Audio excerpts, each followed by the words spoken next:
أعوذ بالله من الشيطان الرجيم. بسم الله الرحمن الرحيم. قل كفى بالله شهيدا بيني وبينكم إنه كان بعباده خبيرا بصيرا. سورة بني إسرائيل 96 نمبر آیت. بدی 96 نمبر آیت کی اثبات در رسالت چې نبی علیہ السلام واقعي پیغمبر دی او دغه شان د حقانیت قرآن چې قرآن واقعي آسماني کتاب دی.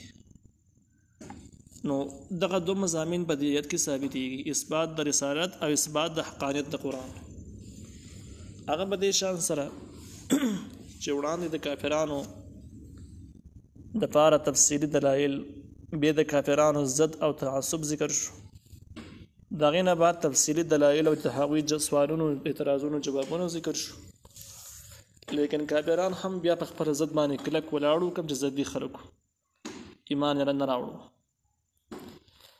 نو الله تعالی نبی علیہ السلام ته وایي چې دغه ضدي خلکو ته اخرنۍ خبره دا ووایه چې الله تعالی زما په منځ کې تاسو په منځ کې ګواه کافي دی، زمونږ او تاسو په منځ کې الله تعالی به ګواهي په اعتبار سره کافي دی، بل چاته ضرورت نشته.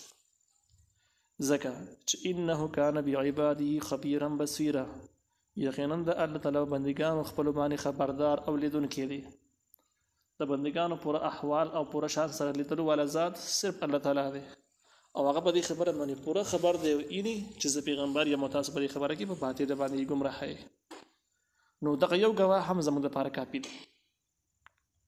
د الله تعالی ګواهي شهادت د نبی علیہ السلام تصدیق او تایید مبارک هغه ټول معجزات شامل دي چې کوم نبی علیہ السلام پیش کړیو د الله تعالی طرف نه پوره شواهد ثبوتونه.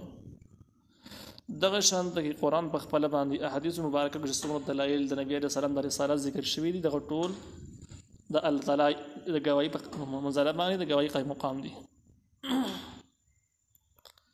وما يهدي الله فهو المهتدي، هغه سوچ الله ورته هدایت وکړي دغه هدایت مندون کې شي. وما يضلل فلن تجد لهم اولیاء من دونه، او هغه سوچ الله گمراه کی تب بیا نه منی د هغوی د پر اولیاء هیڅ قسم دوستان هیڅ قسم ملګری من دونی بغیر د الله. دی آیات کې هم د کافرانو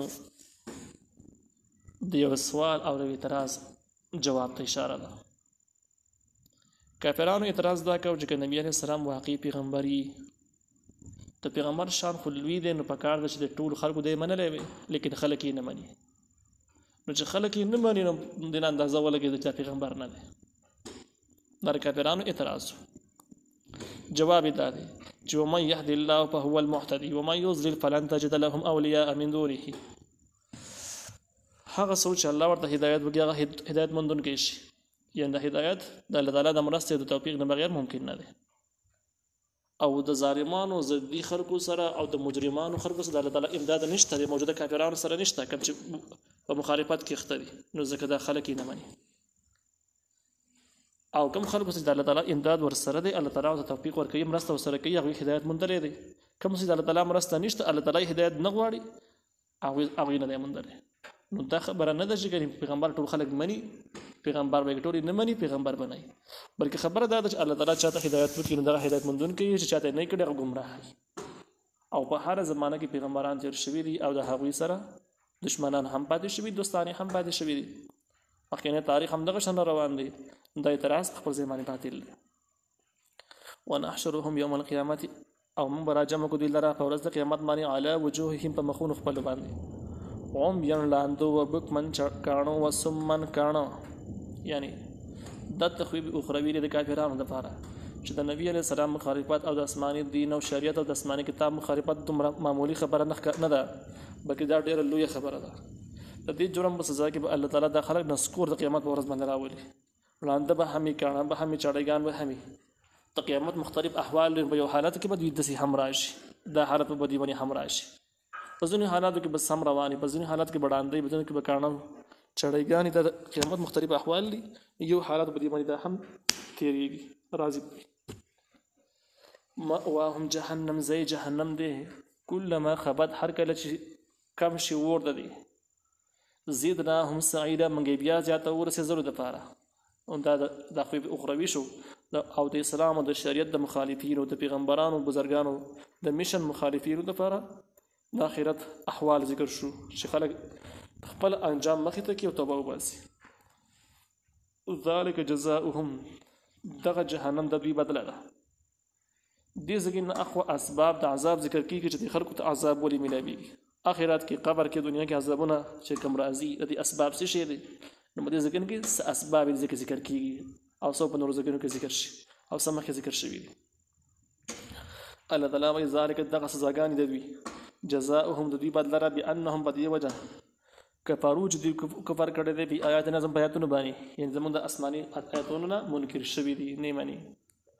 وقالو او دوی ویلي دي اذا كنا عظاما ورفاتا هر کله چې موږ شو اړوکي او ریزه ریزه یعنې رجېدلي انا لمبعوثون خلقا جديدا موږ به ژوندي کېږو په یو نوې پیدایش سره.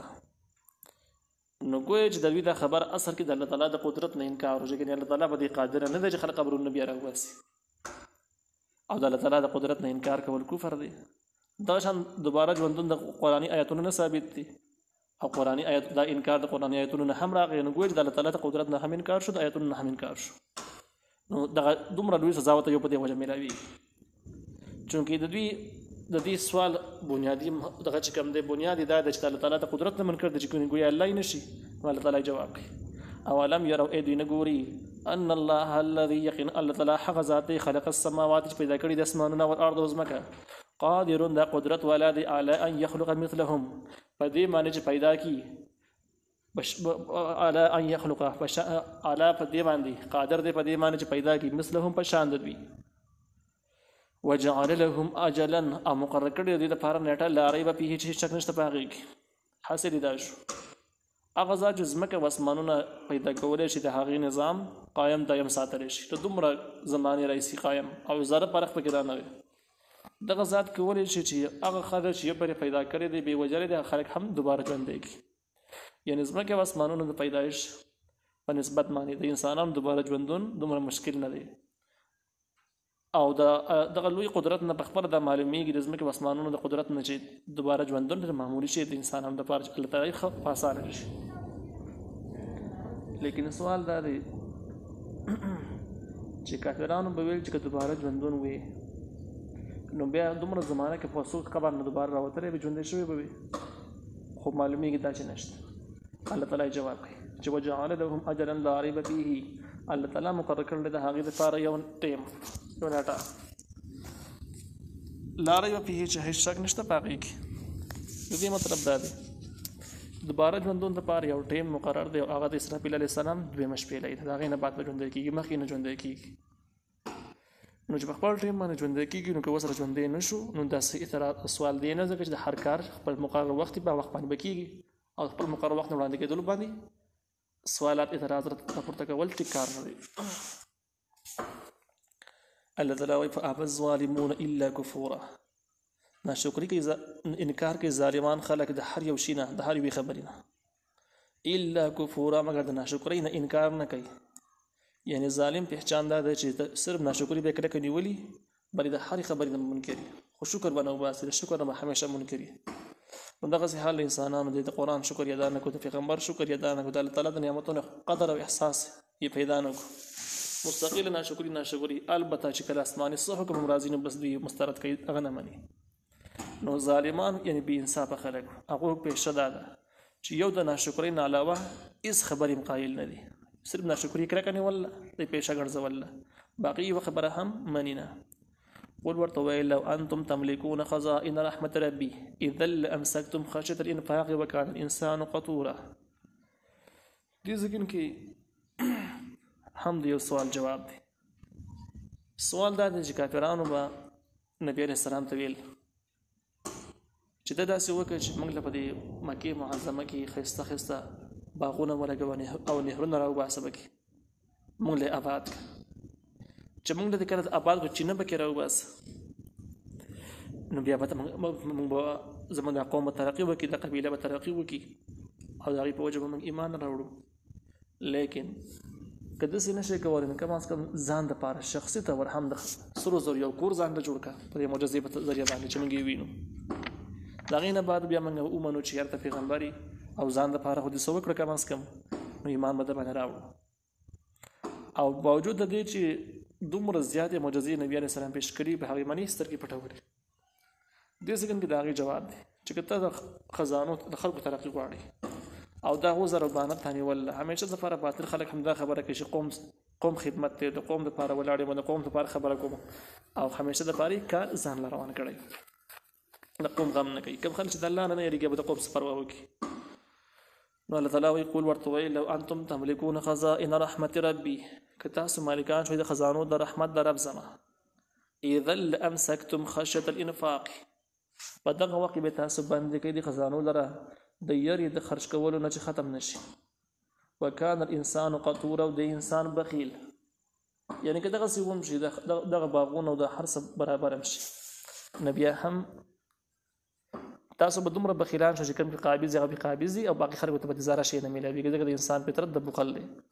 البته چې کله تربیت اسلامي او شرعي وشي د الله تعالی یاره ورته کوزه شي د تربیت نه باز څخه کېږي ټیک کېږي لیکن تربیت نه وړاندې د هېڅ حیثیت نه د انتهایي بخیلي او تاسو خپل حال د ایمان او اسلام منل دی نو تاسو به دا قرباني د کوم ځای کې نه ورکړئ تاسو نشئ ورکولی. دا به هغه صورت کې چې کله خزائن رحمتي نه مراد دغه څیزونه مراد شي.